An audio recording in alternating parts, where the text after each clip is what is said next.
tonight, Paul? Oh, doing excellently, Bruce. Good. So this is not your first comic show because you've done a ton of titles. But what's this one? What are we releasing tonight? A bunch of sequels. One called just a Sistina sketchbook, All We Were 2, and Sistina Manifest 2. Okay, so tell us about the Sistina. We cannot show people on video because it's all the stuff, but tell us what Sistina is. It's kind of like this character I came up with when I was 18, and I just started drawing and drawing and drawing. And a lot of people say when they see that book, the original 11 issues, it's like a roller coaster ride. Some of it is like, wow, this is really good artwork. And some of it is like, oh, this is kind of poor artwork. But I think it showed what stayed in my evolution, like my growing up and stuff, going through my 20s. I think it kind of showed in the art. Yeah. You know, like it came through like the style. It's like a roller coaster ride. The story doesn't even read from beginning to end. It's like Naked Lunch, except spirits and drugs. Just crazy. Why are we here? First of all, we're in Toronto, in the middle of Toronto. You're from Oakville. I'm from Burlington. We could have met at a coffee shop and been way closer to home. This is kind of a cool place. So why down here? Because this is part of the Comic Jam. So yes. This is kind of where you started? Yes.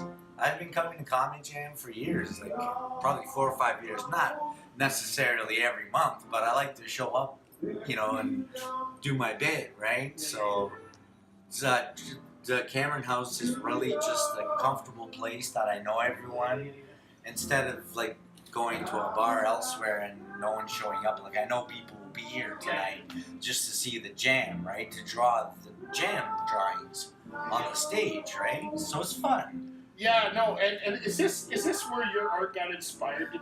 Did the Cameron House and the Comic Jam have a lot to inspire you? I don't know if it inspired me. Like I said, my work's kind of gone through valleys and turns and stuff, but I guess it helped. When you come to Comic Jam, sometimes when you don't feel like drawing, what's on the stage, bring your sketchbook and you can sit here and sketch, to hang out, have a beer, talk to people, or if you want, you can draw some of the pages laid out on the stage there.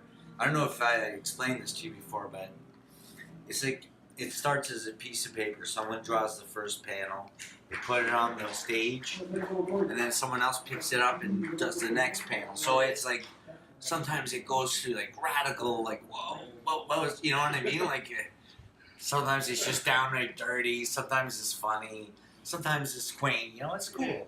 Now you got gray hairs in your beard, and I got gray hairs on my head. So tell me honestly, when you pick up some of these panels, do you go, what the heck are they talking about? Sometimes, yeah. Sometimes. It's just funny the way, and once at the end of the night, they collect all the pages, and then they publish it in the jam book, which you get in the following month. So it's kind of cool, you get to see it's kind of like a publication, really rough and kind of pulpy and kind of low budget, which is cool for me because that's how I started with my Sistinas. For like 20 years. I was selling these beat up photocopies of my art, and I might have sold. I went to one convention and I might have sold like $70. So I was selling them like dirt cheap. No one would buy them, so I'm like, all right, I'm just gonna for $15 you get everything, T-shirt, the whole 9 yards. And then people liked it, so people bought it. But I've sold about 100 books on Lulu right now, so that's cool. That's a small following. I'm pretty humble about it. It's really cool. And I feel like maybe one day I can reach more of a market or more people read my books, right? Well, it's pretty cool because they're looking a lot more professional. Yes, and I won't show the top. I'll show the side here. But you and I met at the Gladstone. Like these are just if you look at this, it's looking a lot better. You and I met at the Gladstone. You remember the Gladstone days? Yeah, I remember. So you were selling them. I bought those paper copies off you. Yeah. And I still got them at home, and you signed them for me. So you're doing a ton of stuff. You got this Sistina series here. You got Tomorrow Never Comes. Let's give a plug to my friend David Foster, sure. right? So you're the one that helped. David Foster is also part of the Oakville Drawing Bee. Yeah. You guys created this. Yeah. Tell us about Tomorrow Never Comes. Tomorrow Never Comes, a gem, right? It's a comic book about religion, finding yourself, dealing with death. It's really a story of these archaeologists, and one of them gets killed, and they go into the wilderness and live off the land, and the minister comes and they go to church in the wilderness. It's got everything in it.